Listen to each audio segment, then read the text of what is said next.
ንግግራችንን ተፈጥሯዊ ከሚያደርጉልን ቃላቶች መካከል ፍሬዛል ቨርብስ አንዱ ነው። ፍሬዛል ቨርብስ የምንላቸው ቨርብ ሲደመር ወይ ፕሪፖዚሽን ወይ አድቨርብ በላዩ ላይ ሲመጣ ሁለቱ ፍሬዛል ቨርብስ ብለን እንጠራቸዋለን። ልክ እንደ ኢዲየምስ ላስት ታይም እንዳየነው ቀጥታ ትርጉም የላቸው። ኤግዛምፕል ሉክ አፍተር ስንል ሉክ መመልከት ነው።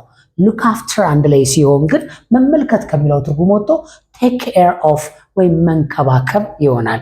ለምሳሌ she looks after her younger sister ካል ታናሽ እህቷን ትንከባከባለች ነው። ሌላኛው ጊቭ አፕ ነው። ጊቭ መስጠት ነው። ጊቭ አፕ ስንል ግን ስቶፕ ትራይንግ መሞከር ማቆም ነው። so don't give up ካልኩ ልምምዳችሁን ሙከራችሁን እንዳታቆሙ ተስፋ እንዳትቆርጡ ማለት ነው።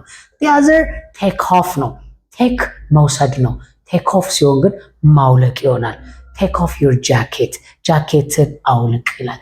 ሪሙቭ ክሎዝስ ነው። ሁለተኛው ሊቭ ዘ ግራውንድ ነው። ፕሌን ከመሬት ሲነሳ ዘ ፕሌን ኢዝ ቴኪንግ ኦፍ ካል ፕሌኑ እየተነሳ ነው ማለት ነው። ሌላኛው ፑት ኦን ፑት ማስቀመጥ ነው። ፑት ኦን ሲሆን ግን መልበስ ነው። ቀለል ላሉ ልብሶች ለጃኬት፣ ለመነጽር፣ ለኮፍያ እንላለን። ፑት ኦን ዩር ጃኬት፣ ፑት ኦን ዩር አይ ግላስ፣ ፑት ኦን ዩር ሃት ማለት ይቻላል። ለሌሎቹ ልብሶች ግን ዊር የሚለውን ቃል መጠቀም እንችላለን።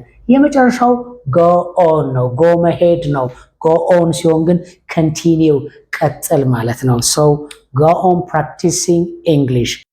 ሌሎች የምታውቋቸውንም ፍሬዛል ቨርቦች ኮሜንት ላይ ከነትርጉማቸው አስቀምጡልን፣ እንማማር።